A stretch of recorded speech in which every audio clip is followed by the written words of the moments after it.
Tugasku menemanimu.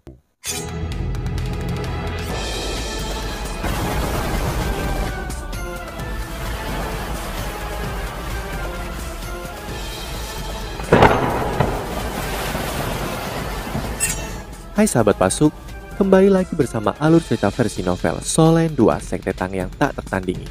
Jangan lupa like, subscribe, dan nyalakan tanda lonceng. Mari kita lanjutkan. Bagaimana jika yang dilakukannya berhasil saat dia disegel? Titian mendengus dingin ketika dia, individu yang paling kuat di dunia, tiba-tiba berlutut ke arah hutan Tardo di depan semua orang. Dia menyarungkan pedang naga hitam di belakangnya dan tampaknya memberi hormat pada sesuatu ke arah itu. Cara dia memberikan penghormatan sangatlah hikmat. Dia benar-benar berlutut. Apa yang dia lakukan? Semua orang tercengang. Mungkinkah ada seseorang di dunia yang layak dihormati oleh Titian? Penatua Swan sama terkejutnya dengan apa yang dilakukan Titian saat ia mencoba untuk mengumpulkan aura totinya ke arah Titian untuk menekan aura naga hitam bermata emasnya. Titian membungkuk ke arah hutan Stardo. Kenapa dia melakukan ini? Kecuali dia punya motif lain. Pada saat ini, warna langit di atas hutan Stardo tiba-tiba berubah. Langit tiba-tiba mengambil 7 warna pelangi tanpa peringatan apapun. Cahaya-cahaya berwarna berputar satu sama lain seolah-olah seorang dewa akan turun dari surga. Ketika cahaya muncul itu benar-benar mampu mewarnai awan ungu hitam lebat yang telah dirilis Titian dengan 7 warna. Setelah itu, aura Titian berubah sangat besar. Auranya awalnya sangat mendominasi, namun di bawah pengaruh cahaya pelangi, aura Titian tampaknya menjadi lebih megah. Ketika dia berdiri lagi, pupil emasnya telah menjadi perak, meskipun pedang di tangannya tidak berubah. Radius 1000 meter di sekelilingnya tampaknya telah mengalami semacam transformasi spasial karena berubah menjadi wilayah perak. Apa ini? Penatua Swan bukan satu-satunya yang tidak tahu apa ini. Bahkan jika semua pemimpin Akademi Shrek di masa lalu menyaksikan ini, mereka juga tidak akan dapat mengidentifikasi kekuatan apa yang Titian gunakan sekarang. Satu-satunya hal yang Penatua Swan dapat bedakan adalah bahwa ini bukan kekuatan Titian sendiri. Dia sepertinya meminjam kekuatan dari entitas lain. Meskipun demikian, apa yang sebenarnya dia pinjam? Saat dia masih syok, kekuatan otoritatif tiba-tiba turun dari langit. Toti raksasa yang berada di belakang Penatua Swan mulai gemetar sebelum menunjukkan kecenderungan untuk tunduk pada kekuatan otoritatif ini. Ini tidak mungkin. Ini adalah pikiran pertama yang memasuki kepala Penatua Swan saat itu. Baik dia dan penatuamu telah menggunakan kekuatan Toti untuk menekan Titian. Otoritas dalam darah Toti yaitu salah satu dari 9 putra Dewa Naga. Sudah cukup untuk memaksa Raja Naga Hitam bermata emas untuk tunduk kepadanya. Namun pada saat ini situasinya tampaknya telah berbalik. Toti sekarang akan bersujud kepada Titian yang ada di langit. Bagaimana ini bisa terjadi? Kekuatan apa yang dipinjam Titian? Transformasi instan ini tidak hanya mengejutkan Penatua Swan, tetapi orang-orang di kota Shrek serta pasukan Kekaisar Ryu juga dikejutkan dengan pemandangan di depan mereka. Tidak satu pun dari para kultivator yang kuat berharap ini terjadi. Meskipun mereka mungkin tidak tahu jika Toti Penatua Swan seharusnya menekan Titian, mereka masih terkejut bahwa Titian benar-benar dapat meminjam kekuatan dari sumber misterius di dalam hutan Stardo. Ini adalah wahyu yang menakutkan. Apakah ada individu kuat yang tersembunyi di dalam hutan Stardo? Atau apakah ada harta atau sumber kekuatan tersembunyi yang tidak ada yang tahu? Titian menatap dingin pada Penatua Swan saat dia mengangkat pedang naga hitam di atas kepalanya. Penatua Swan menemukan bahwa energi unsur tipe bumi yang seharusnya dia kendalikan dengan mudah tiba-tiba di luar kendalinya. Itu meringkuk ketakutan dari aura yang dipancarkan Titian, seolah-olah seorang bawahan tunduk pada atasannya. Bagaimana Titian, seorang individu yang memiliki energi elemen tipe gelap, dapat mempengaruhi elemen tipe bumi?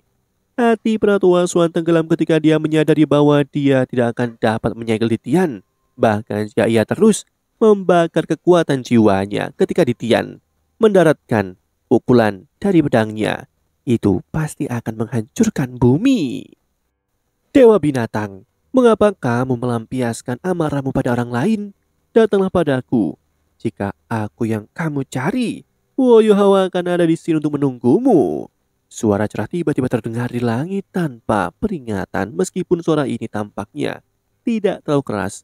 Seluruh medan perang termasuk pasukan Kekaisar Ryu yang berkemah 50 km jauhnya dari kota Shrek dapat mendengar kata-katanya dengan jelas. Woyuhao.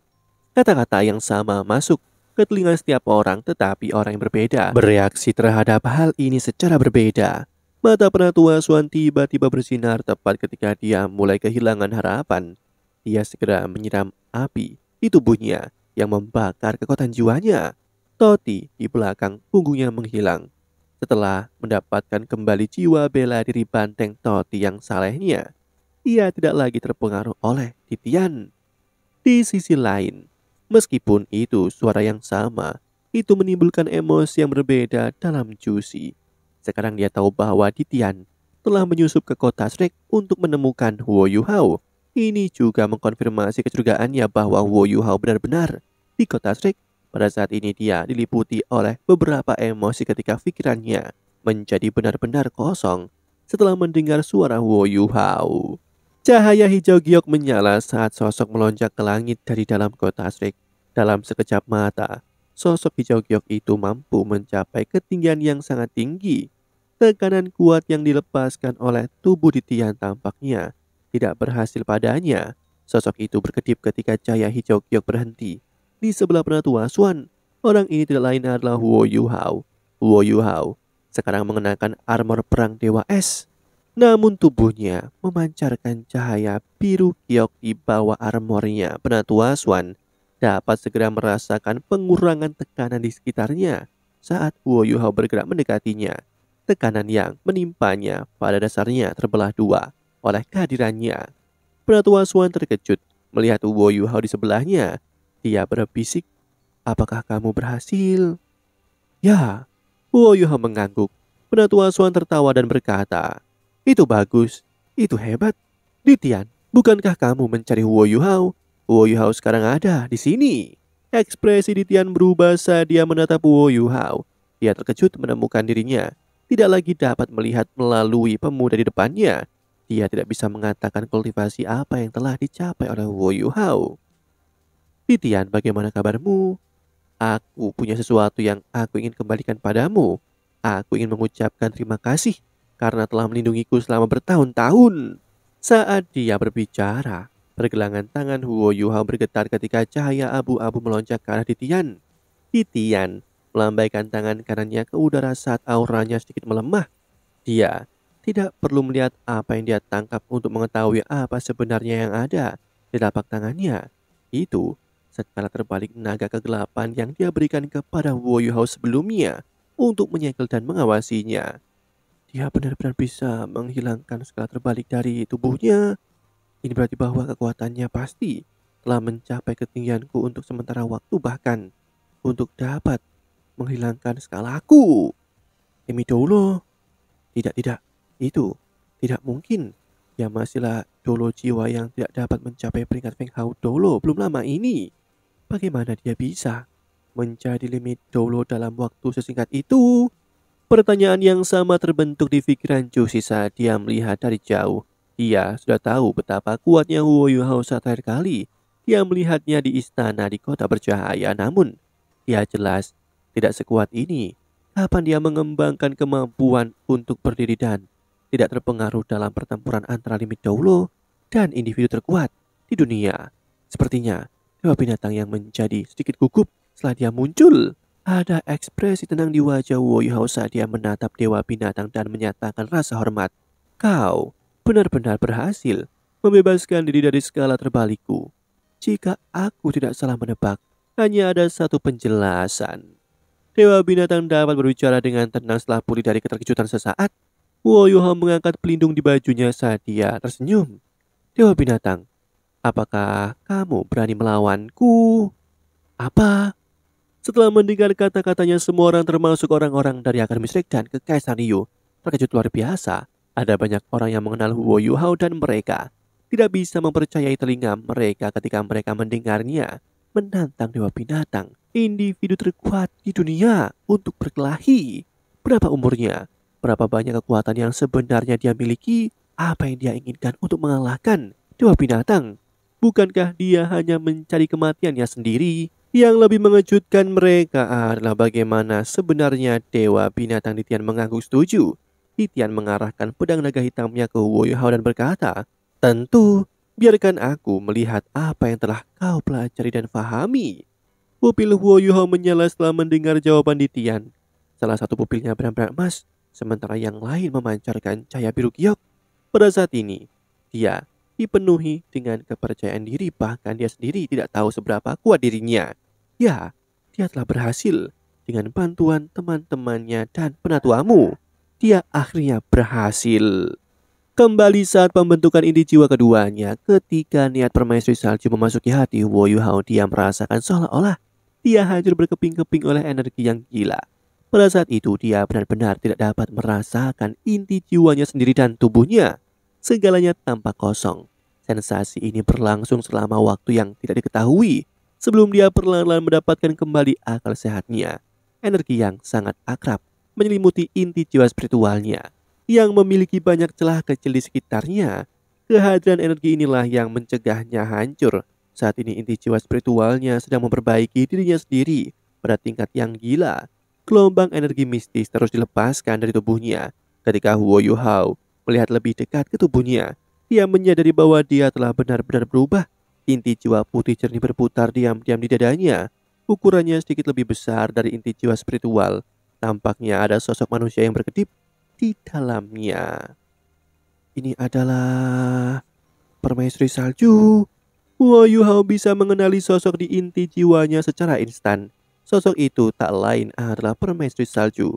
Tulang dada permaisuri Kelajengking Yok Es tidak lagi bersinar pada saat ini. Tulangnya telah berubah warna keemasan cemerlang setelah dipelihara oleh pil naga. Aura permaisuri es telah menjadi sangat lemah sehingga dia hampir tidak bisa merasakannya. Huo Yuhao tidak tahu apa yang terjadi, tetapi pada saat ini dia menyadari bahwa dia tidak lagi dapat berkomunikasi dengan permaisuri salju, permaisuri es, bayi kecil dan yang lainnya. Bahkan Lia jatuh tertidur lelap. Tianmeng, Huo Yuhao akhirnya benar-benar terjaga. Dia mengenali energi mistis yang melingkari inti jiwa spiritualnya. Itu milik Tianmeng. Seruan Huo Yuhao tampaknya telah membangkitkan Tianmeng, namun Tianmeng sepertinya tidak bisa merespon. Energi mistis menghilang begitu saja ketika Tianmeng berubah menjadi seberkas cahaya yang menghilang di lautan spiritualnya. Sekarang dia telah kehilangan kontak dengan semua 6 rohnya. Namun akhirnya dia memiliki 2 inti jiwa. Inti jiwa spiritualnya berwarna emas cerah, sedangkan inti jiwa es pemungkas di dadanya berwarna putih. 2 inti jiwa sekarang berputar ke arah yang berlawanan. Energi yang mereka lepaskan menyatu pada titik yang berada di antaranya. Titik itu adalah di mana semua kekuatan Huo Yuhao dimulai. Spiral kecil yang terbentuk setelah kekuatannya dilepaskan oleh 2 inti jiwa bertabrakan, mengalir ke meridian di dalam tubuhnya. Kekuatan jiwa yang terkompres murni dan kekuatan spiritual ini menyembuhkan luka Huo Yuhao yang patah dengan kecepatan yang luar biasa. Pedang penjaga kehidupan juga secara alami memelihara tubuh Huo Yuhao dengan energi kehidupan yang dipancarkannya. Hampir seolah-olah Huo Yuhao mendapatkan tubuh yang benar-benar baru. Ingatan itu melintas di benaknya sejenak sebelum menghilang. Sejujurnya bahkan Huo Yuhao tidak tahu bagaimana dia bisa berhasil. 6 rohnya sekarang tertidur dan tidak dapat menjawab pertanyaannya. Demikianlah kisah untuk kali ini. Sahabat Pasuk, jangan sedih, jangan bimbang, apalagi galau, karena aku kan selalu menemanimu.